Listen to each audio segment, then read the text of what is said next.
Olá, pessoal. Eu estou gravando esse pequeno vídeo aqui para facilitar uma reunião que a gente tem dificuldade de ter. Eu fiz alguns slides separando a empresa por áreas. É, Há algumas semanas atrás eu mandei um e-mail com as áreas que a gente tinha e como estava essa divisão e as áreas que a gente estava estruturando. Recebi alguns feedbacks de sócios novos, júniores, e uma das coisas que eu ouvi foi: a gente realmente precisa se estruturar para crescer, né? Para estruturar, a gente precisa, não é tanto, o Rômulo usou um termo de espilhar, né? De desempilhar. A gente não vai conseguir desempilhar completamente do tipo cada um só faz uma coisa, uma área. A gente ainda se comporta como uma empresa começando, como uma startup, uma scale-up, e a gente tem algumas funções. Eu até tenho sabido de casos de empresas médias, ainda com pessoas com funções acumuladas. Então, também a gente nem é uma coisa inédita, não. Mas eu acho que dentro de cada área a gente precisa ter um organograma, e isso é a grande estrutura.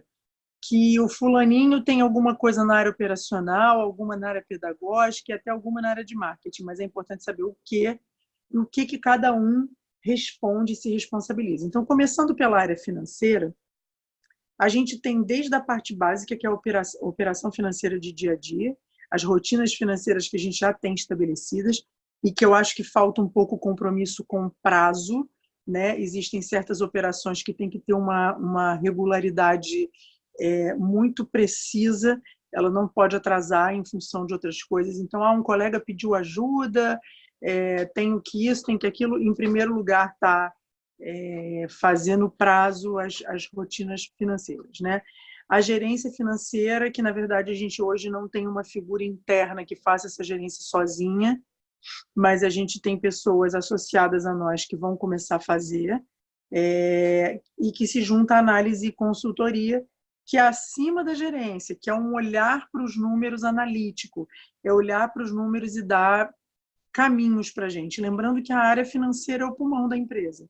Se ela não estiver indo bem, se ela não estiver organizada, se a pessoa que fizer análise e consultoria não conseguir dizer para a gente para onde a gente deve ir, onde a gente deve cortar e onde a gente deve investir, é muito difícil que a gente consiga crescer.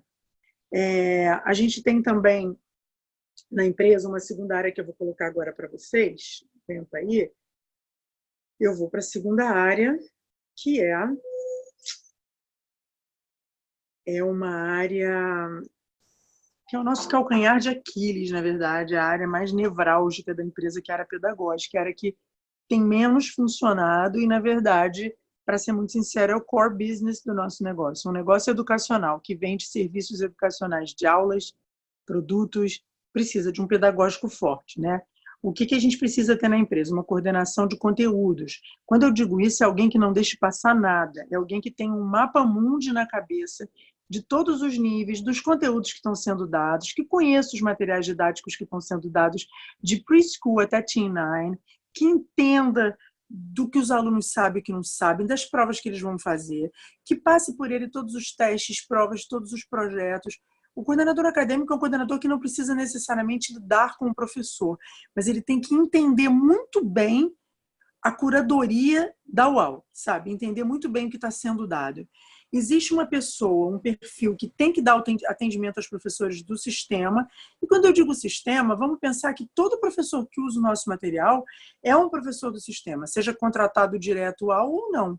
Né? E esses professores se sentiram até hoje muito perdidos, sem ter uma referência forte, onde eles sabem o que eles podem procurar e que mesmo que a pessoa não cuide de tudo, ela vai encaminhar, ela vai ser essa transportadora dos problemas e das soluções, né?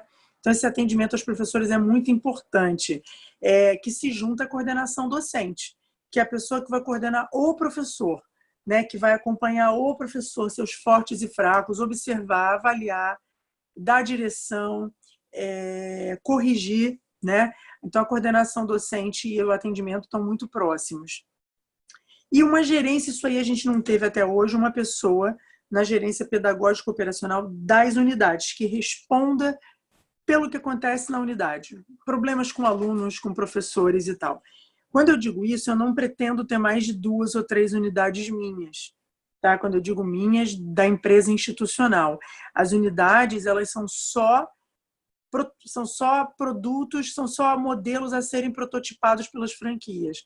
O nosso business real vai ser vender sistema e vender franquia. E as franquias, elas têm que ter referências nossas que funcionem para copiar. Então, as nossas unidades são só isso. A gente não deve perder tempo cuidando de unidade. É uma escala pequena, é um aborrecimento grande que tira a nossa energia do foco maior, que é a venda de sistemas e franquias. Mas a gente precisa delas, até para dizer para o franqueado, olha como funciona, olha como existe um gerente pedagógico operacional, olha como é o atendimento, olha como esses professores também vão para escolas da mesma cidade para dar aula, enfim. A gente usa as nossas unidades para serem protótipos, né? Por isso que a gente está reduzindo as unidades em quantidade e as próximas unidades que a gente tiver, minimamente a gente vai ser sócio de alguém só naquela unidade, ou a gente vai ser só o franqueador e a unidade vai ser de algum franqueado. A gente vai ter agora a terceira área, vamos lá. É uma área crucial também, que é a área de vendas, né? Comercial e expansão. A gente tem vários tipos de atuação aqui. A gente tem as vendas nas unidades próprias para protótipo de franquia, que são as vendas B2C. Essas vendas, elas nunca vão dar muito dinheiro para o nosso institucional. Mas por que elas são importantes acontecerem? Primeiro, porque a gente não mantém negócios para dar prejuízo, tem que dar lucro. Isso é o princípio básico de qualquer empresa. E segundo, porque quanto mais lucrativa for a unidade nossa, mais o franqueado vai querer fazer igual na cidade dele. Então, a gente tem que ter todo um trabalho de venda B2C. O que é isso na prática?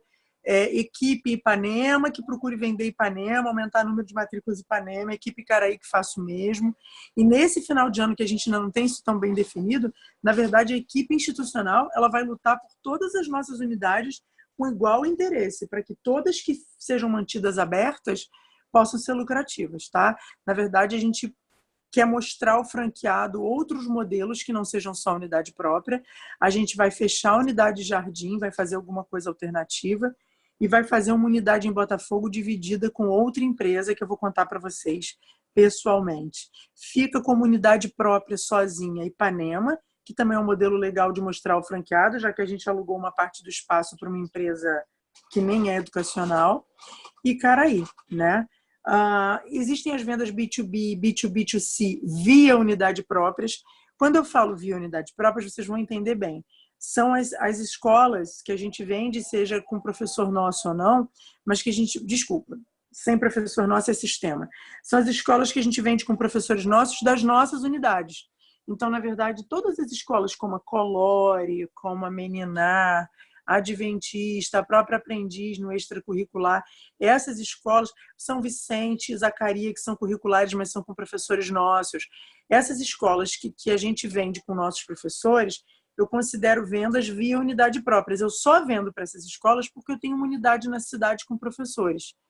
Tá? E isso também é um modelo a ser prototipado por franqueados em outras cidades. Olha, você vai ter uma unidadezinha com 3 professores e esses 3 professores vão atender escolas que você venda, né? Seja extracurricular ou intracurricular.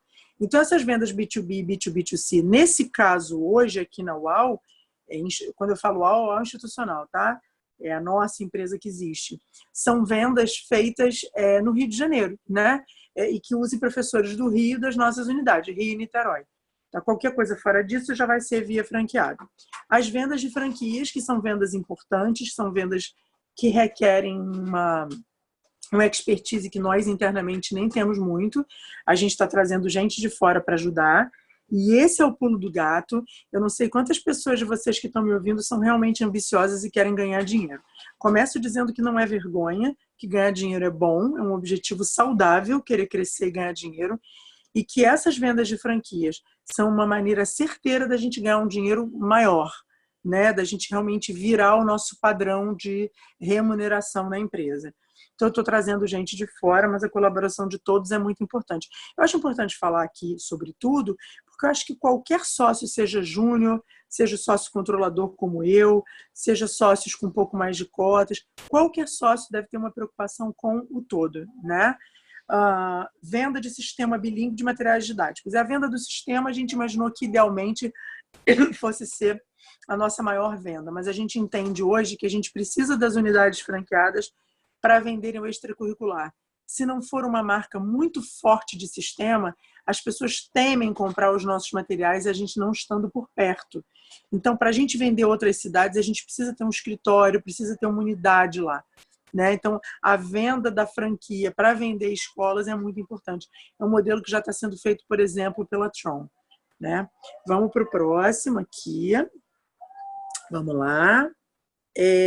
Agora a gente vai para...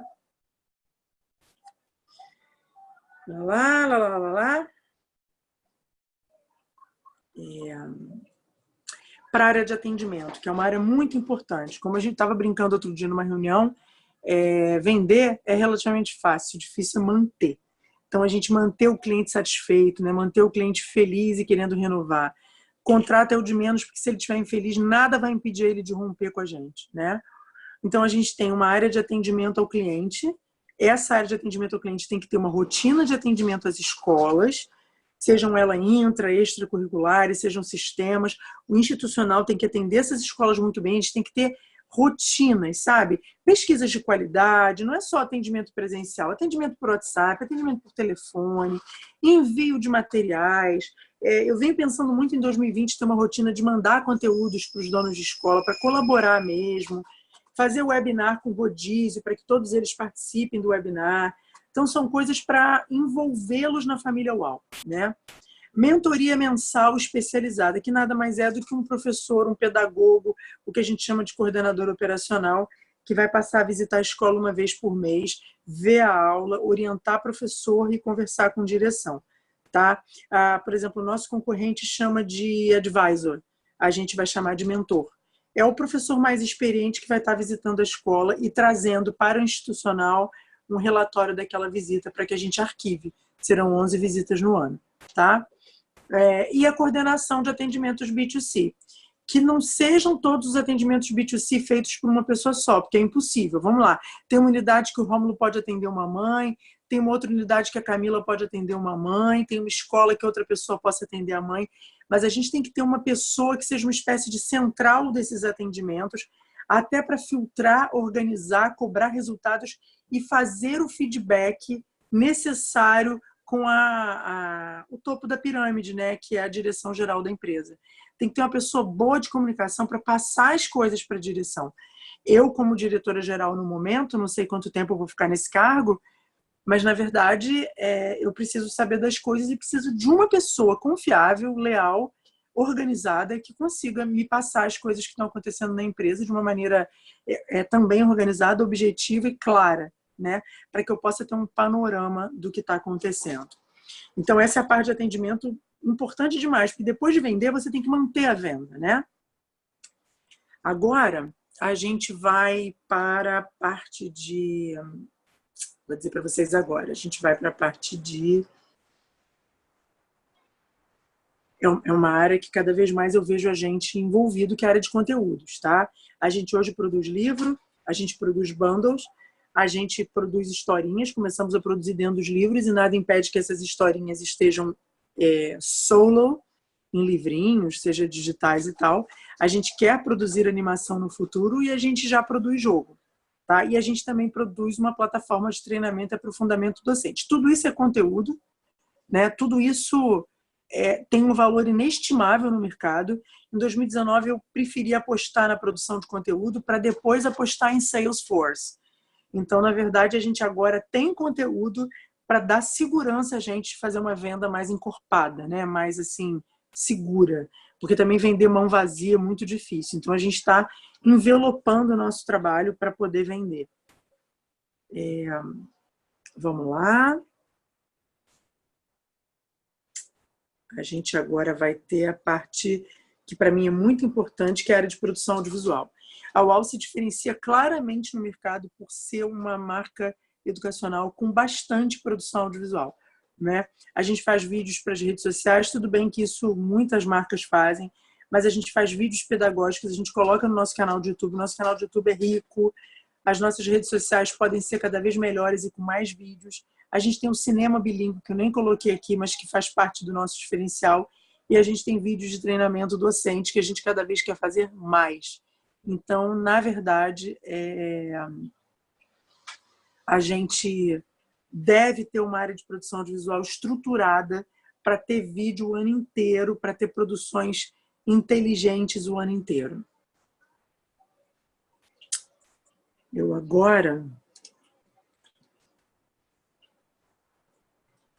A gente vai falar da área que é a segunda área mais problemática da empresa. Eu poderia chamar essa área aqui de enxaqueca ou de Rivotril. É a área que dá problema, que me deixa estressada, que me dá vontade de chorar e parar tudo. Número 1 é pedagógico, número 2 é essa, é a área operacional.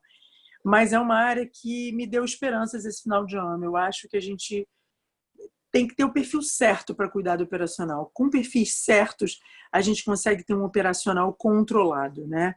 A gente precisa, nesse operacional, de ter gerência de unidade física, ou seja, Ipanema tem que ter alguém que responda por tudo e não adianta fugir da raia. Essa unidade sua é sua. Você vai responder desde uma porta aberta até um aluno que se machucou, até um pai que reclamou, até uma sala que estava suja, até um lixo isso, até um atendimento aquilo. É a gerência geral da unidade física que tem que ser de um nome que responda por essa unidade. Mesmo que a pessoa, o gerente não fique 24/7, que tenha outra pessoa ajudando, quem responde é ele, tá? A gente precisa de um responsável pedagógico por unidade. Isso é uma coisa que eu decidi fazer a partir de 2020, até para o protótipo das franquias. Cada unidade tem um gerente, que quando o cara começa numa unidade franqueada pode ser até o próprio dono, mas cada unidade tem um gerente e cada unidade tem um professor que vai ser o responsável pedagógico por unidade. Eu vou orientar os franqueados que esse seja um professor experiente, um professor que conheça bem a UAU, que esteja aberto aos treinamentos. A gente tem que ter um controle docente, que faz parte da coordenação docente, mas é aquele controle de professor faltou, professor atrasou, professor isso, professor aquilo. É o fiscal, né? Eu botei controle docente de uma maneira simpática de dizer que a gente precisa de um fiscalizador, né? Bem como um controle administrativo também, da empresa como um todo. Boleto, recebeu boleto, não recebeu boleto. É mais do que o controle financeiro. O controle pode incluir o financeiro, mas é um controle administrativo das nossas rotinas. A gente precisa de alguém que acompanhe a execução de tarefas. Eu costumo dizer que até 2019, o que eu vi acontecer muito aqui na UAU foi belas ideias em e-mail, trocados. Vamos fazer isso? Vamos, vamos. 15 dias depois, gente, que desse foi feito? Não. Ficou na mão de quem? Não sei. Morreu. O 2020, a UAU vai se chamar Sai do Papel. A gente vai começar a ter as ideias, a gente vai começar a colocar em prática ou simplesmente a gente deixar claro que acabou ali. Closure. Olha, essa ideia que você deu, nós não vamos fazer e acabou. Ou então a gente vai cumprir. Porque ideias que ficam jogadas no ar e ninguém cumpre, isso é a receita para a falência da empresa. A gente não vai mais fazer isso. E aí eu vou querer nomear uma pessoa fiscal de novo, que fique de olho na execução dessas tarefas. É engraçado, né? Se o ser humano tivesse um chip perfeito, a gente não precisava de fiscal. A gente precisa de fiscal porque a gente veio com chip defeituoso. Todo mundo esquece, todo mundo deixa para lá. Existem fatores mais inocentes, como esquecimento e cabeça voada. Existem fatores menos inocentes, como má fé, ou como desorganização, ou como não estou nem aí, ou como, enfim, são diversos os fatores, mas a verdade é que os defeitos existem e a gente acaba não fazendo as coisas que têm que ser feitas. Então, eu acho que ter fiscalização, infelizmente, é muito necessário, né? Junto com a fiscalização, uma comunicação interna eficiente. Eu vejo muito problema de comunicação. E vejo muito mimimi também. Nossa comunicação é ruim porque a gente tem ferramentas ruins. A comunicação, em geral, ruim não pode ser todo a conta dela ser colocada, numa plataforma ou numa ferramenta, né? Normalmente é humanware, é o ser humano que errou na comunicação. A ferramenta está ali.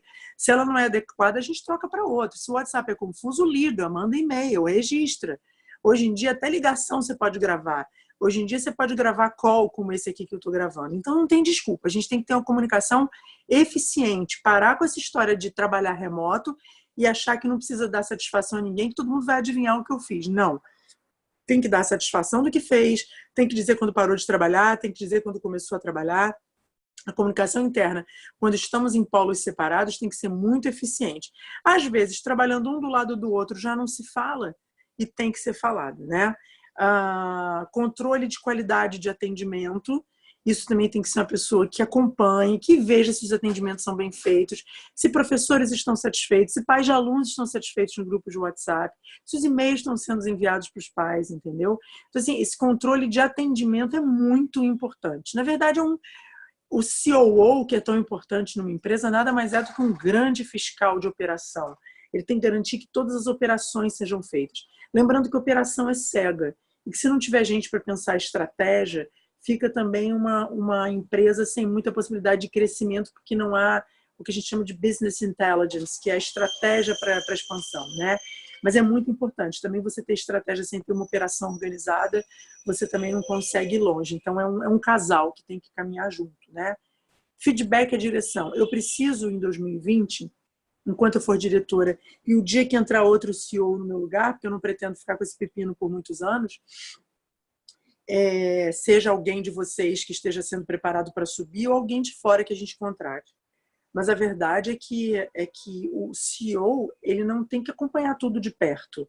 Ele vai tocar os negócios maiores e as coisas menores ele tem que ter uma pessoa, um braço dele para dar feedback, para fazer relato, para contar, olha, nas unidades está tudo indo bem, isso. Então essas pessoas têm que ter algumas características. A primeira delas, a meu ver, é lealdade, fidelidade ao chefe, sabe? Organização, proatividade e responsabilidade de saber se é um feedback diário, é diário. Se é de 2 em 2 dias, é de 2 em 2 dias. Não pode esquecer, não pode simplesmente deixar para lá. Então, assim, é uma coisa bastante importante, né?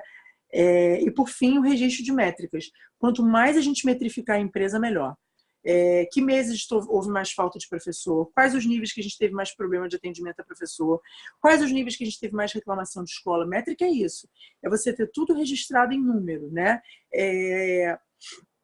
Eu conversei com o executivo que disse que a Estácio é tão boa em métrica que eles sabem até a quantidade de xixi que os alunos fazem dentro das unidades deles. Eles têm métrica para tudo. Eu não quero, nem tenho a pretensão de chegar perto da Estácio. Eles têm uma mega estrutura para metrificar a empresa. Mas que a gente precisa parar de ser cego e ter algumas métricas, a gente precisa. Isso é uma coisa que a gente vai discutir. Nem que a gente contrate alguém de fora por algum tempo para ensinar a gente. No marketing, a gente já contratou um cara que fez uma régua de métricas. E agora basta, de novo, humanware, que os humanos da área de marketing registrem, né? Direitinho, mas ele já montou para a gente o esquema. Essas métricas valem para outras áreas também, tá? Vamos novamente, eu acho que está acabando. Eu acho que só falta mais um.